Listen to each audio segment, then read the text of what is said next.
What's up, everybody? It's Thursday as I record this. Hobby with Cage, episode 34. I usually don't get to chat with you guys on Thursday. I'm busy working. I still got the suit on. I took the tie off. It's a little hot. I took the tie off. But I wasn't able to record my Wednesday episode yesterday to the to the OG group, the folks who were in my OG group. You kind of knew I gave a little warning, got home late with the kid last night. To the rest of the folks who are listening to this a little later than usually would, I apologize. I try to keep on schedule. You know me. I've done an episode a day for years. We throttled that back to Monday, Wednesday, Friday, and the Tuesday news. So you get 4 days a week of content from us for free. But I do apologize. I mean, I know there are probably people who woke up this morning, looking to do the morning commute and, maybe go to the gym and work out and wasn't there. I do have an excuse. I mean, I try not to make excuses. I just apologize and move on and try not to do it again. But it wasn't because I was invited to that fancy white party. I was told my invitation was lost in the mail. But I was at sort of a hobby party last night. And I mean, it's sort of the equivalent, right, of the fancy white party that we've seen the pictures of. Whew, wow, just a guest list to beat all guest lists. What an amazing, assemblage of folks. And of course, by that I mean, sports card therapist and Leighton Sheldon, Shea Wave Vlogs and the Fun Your Card team, basketball card guy, Vadim, the Bagel Master, Dave Marino, just to name a few, showing up at Bleecker Trading last night. It was a celebrity who's who, a veritable hobby white party with nobody dressed in white. That's how the hobby is, though. And we did an episode on Monday, one of our best performing episodes, guys. If you haven't listened to this, if you're listening to this now and you didn't listen to Monday's episode, take a listen. Real different vibe. Got so many great messages about the hobby check-in. So this is a nice, counterpoint, counterbalance of that. We did the Bulls and the Bears. It's sort of the same way, right? I talked about how in the last episode, folks, you should check in with your friends because you never know what kind of, frame of mind they're in. You never know how they feel about the hobby. You never know, what's going on in their life. And, some of our hobby friends you might not have heard from in a while. So, go ahead, check in, make sure they're doing good. See if you can, trade them a card or, help them along their way. Because the hobby's in a different spot than it was. But I will tell you what's not. And Bleecker. And as we sit here, I do not get paid by Bleecker. I want to make sure everybody knows that. I don't have a Bleecker sponsorship. I don't have a Bleecker or anything. I don't get $1 from Bleecker for saying this. But I picked my son up from camp yesterday, and I said, hey, bud, you want to go to Bleecker Trade Night by any chance? And of course, he was thrilled to go. He's never been. And it was an hour and 40 minutes between, driving to the train, getting on the railroad into the city, and then a subway ride to get there. A little bit of a walk. It's close to the subway. Stayed there for a little while. Was only planning on staying for a little while, but the kid didn't want to leave. He was making deals. He was making trades. He was making sales. He had his little setup. But even that, I was there for 2 hours and, ultimately wound up commuting for almost 4 when it was all said and done between getting there and getting home. 3.5. Well worth it. You wouldn't think that, right? Who spends 4 hours commuting for 2? I got to tell you, a reinvigorated thought process about the hobby. Here I am, somebody in the comments. I should give you a shout out for noticing and for hearing it. Somebody in the comments of the last episode loved that I said that the hobby train was pulling into a station and that station was called Reality. I love it. I love when you guys, pick out a couple of fun little lines. I don't prepare for these episodes at all. I mean, I generally know what I want to talk about. Usually something goes on in the hobby. There's some sort of a topic, a party, an event, an auction. So I kind of know what I want to talk about. I didn't know what I was talking about in that Monday episode. I don't know what I'm going to say next.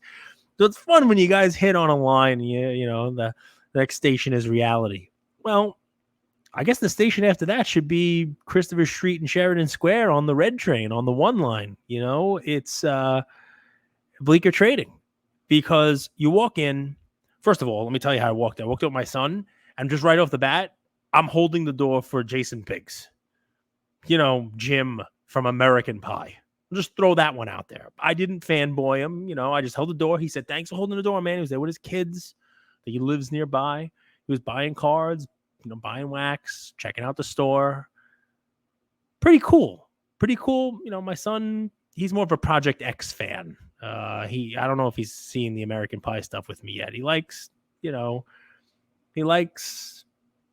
Jackass and Johnny Knoxville, so I'm sure he'd love it. I just don't think we got around. But he didn't know who it was. He didn't care about that. He just wanted to run in there and say hi and set up. Before we could, I saw a lot of smiles. I saw a lot of kids making trades. I saw a lot of Zion cases. I saw a lot of people set up with a vast array of different types of cards. And if you listen to me, I have talked about Bleecker, and I've talked about like hobby events being something that matters. I really do believe that. And whether you're ever gonna go to Bleecker, whether you're ever gonna show up at Bleecker, or if it's something that's on your bucket list for going a trip to New York, I'm talking about it today less because of Bleecker itself or the event. And we'll get into the event a little bit here, but more for what I think it means. And more for the folks out there who you hobby by Instagram, you hobby by Twitter, you hobby by, seeing what auction prices are out there, seeing what is on YouTube as you're watching me now or listening to me now. And I think it's almost my job to kind of give you a fair assessment of what the real life events are like. Hopefully a lot of you going to national and we can all experience some real life events together. I'll be there. But for the folks who weren't at Bleecker last night, there was a buzz that I don't really see on IG right now. Normally you see a nice little, kick in the pants, a little more extra excitement leading into national. I don't see it, but I saw it there. I saw deals being made, trades being made, people talking, people smiling, people talking about what they're doing with their collection, folks talking about consolidating, folks talking about what they're selling and trying to buy, people asking about cards. I'll just use, my son as an example. I mean, he was trading some Pokemon cards for, Jerry Rice rookies, mid to high grade, not 9s or 10s, but, he was trying to just make trades with other kids. I took a picture last night. He traded with a 10-year-old. 10-year-old had his cards with his dad, and he was trading his cards made some sales. He had some Thompson brother OTE cards. People were asking about him, People were asking about Tyrese Maxey. People were asking about all types of modern.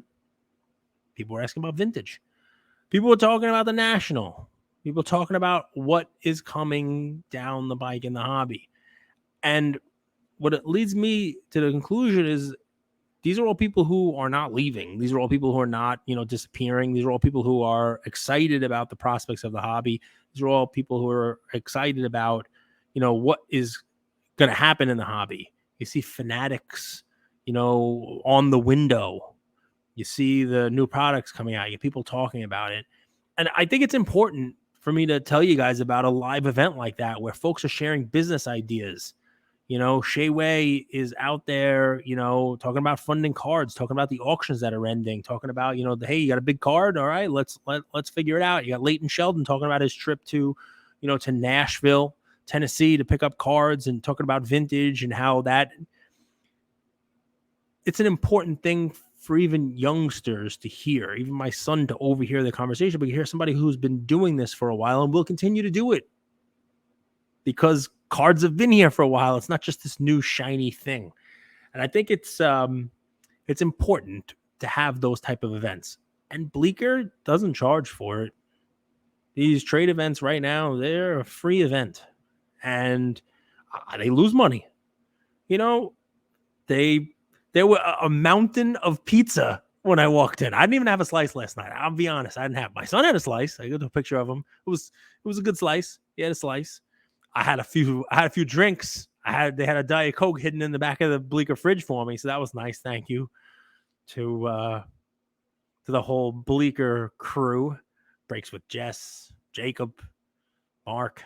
Appreciate the hospitality. My son had a blast. He's already asking when I can go back. And it's less about the specifics of it, guys, and more just, it's been a while since I felt that type of excitement about the hobby. You know, just people smiling, talking, high-fiving, taking pictures, trading cards. It's kind of what it's supposed to be. And you don't see a lot of that. So it's kind of my job to kind of tell you about it. And I looked at Bleecker Trading's website today, actually, afterwards. And if you go, it's bleekertrading.com, the social club. I think they're starting to talk about doing memberships. Take a look if it's something you're interested in. They got different levels of membership. Just a real cool thing. I would be surprised if that location, that Bleecker in New York, is the only one of these that the hobby has soon. I don't know whether Bleecker franchises it and has, a location in a bunch of different places, but, I could see a situation where the Burbank show and the Burbank, LCS has a Bleecker club near it, right? For people to go and hang out after the show, maybe a pop-up Bleecker type event, at National or, other locations, other areas could use it. In case you're not, able to make it to something like that, I think it was important for me to come on here and kind of tell you trades. But it leads me into the next part. And that is, I got to tell you, prospecting, it is not dead. All right. And you can define prospecting however you like. I'm just going to define it as people are looking to get into a card of a player before the season in anticipation of what that player is going to do that season. That has been what kind of propped this market up in the beginning. I call it like the star stock. Arena Club is doing it now, where you can, buy cards on their platform and sell it right then and there. You think Ellie De La Cruz cycle kind of thing, right? I mean, you buy it before the game. He has a cycle. You could sell it after the game, probably for significantly more money than you paid. But more importantly, that's sort of like that sports betting, that picking your guy type of thing. Everybody remember we had Lefko on the show. And he's like, that's my guy. I pick my guy, right? Right now, I got to tell you, almost universally, the guy is Trevor Lawrence. It's interesting to say it, right? Had a great season last year, built on the season before it. People are expecting a lot from him.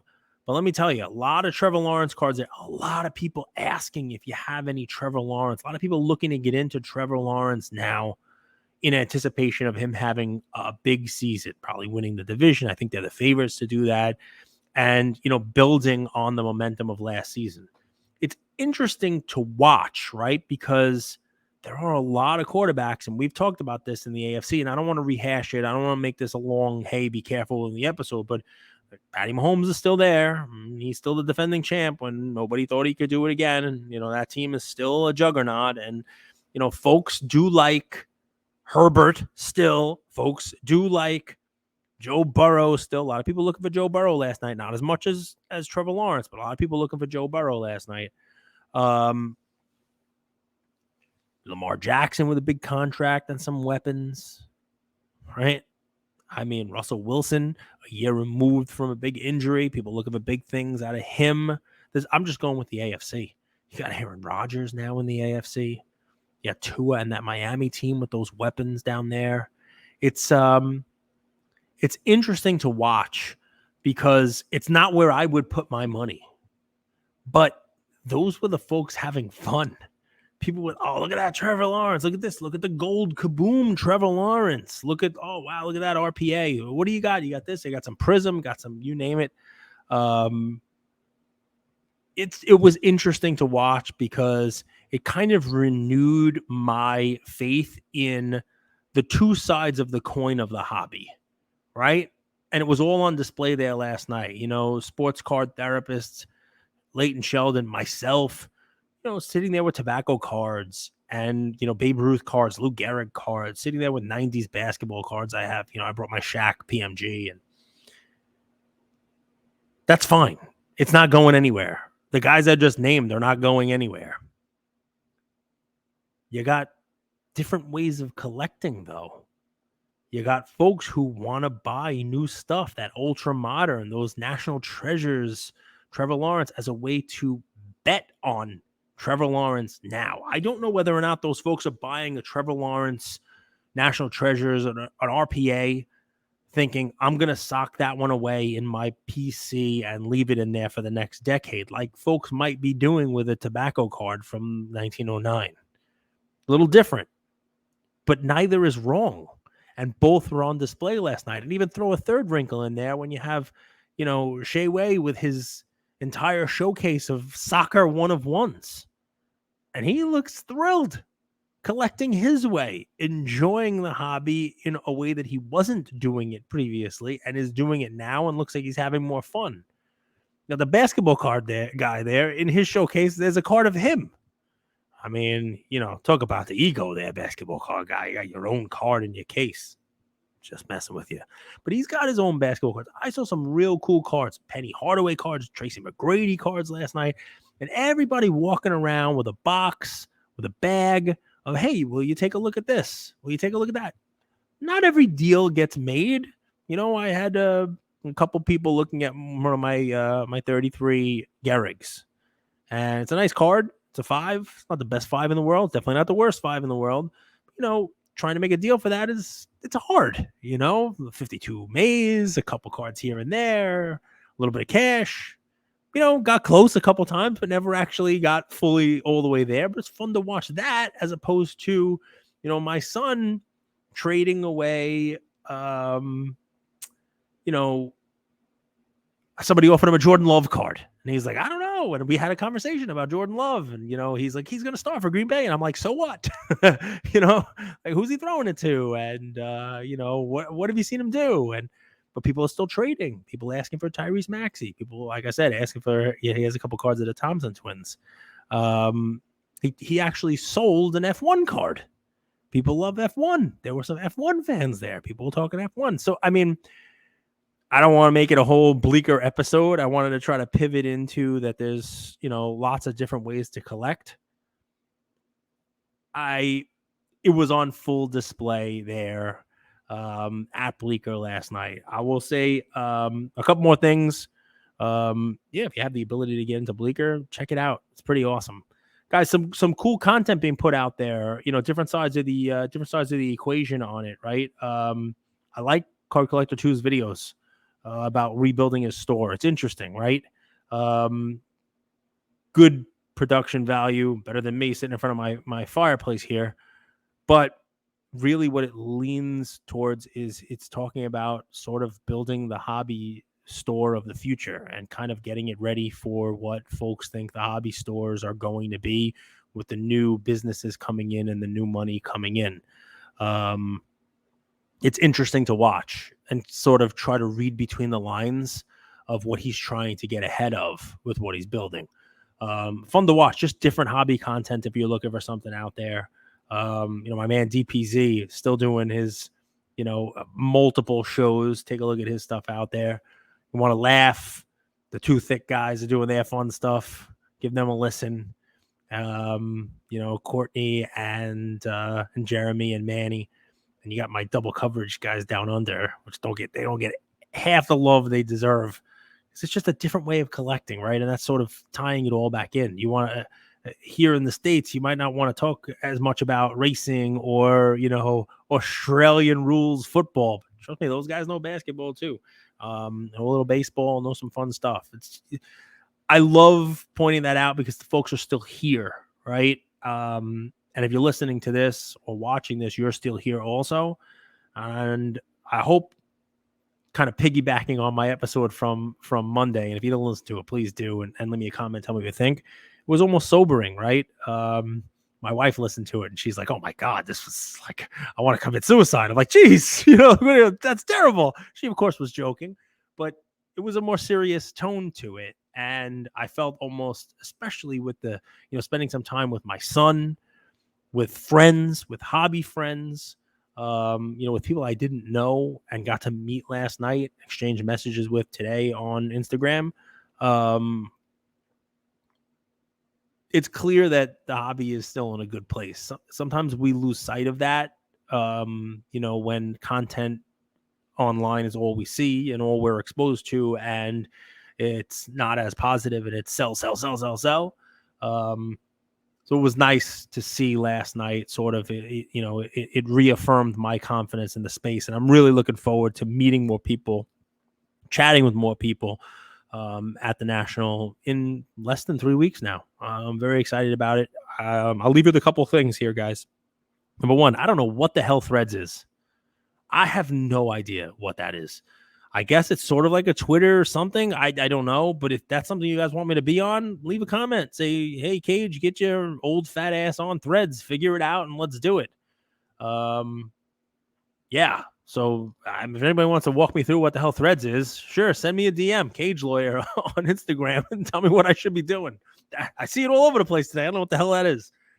That's one.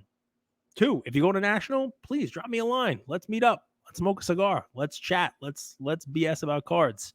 I love the comments on my stuff. Please keep subscribing and commenting. I love that as well.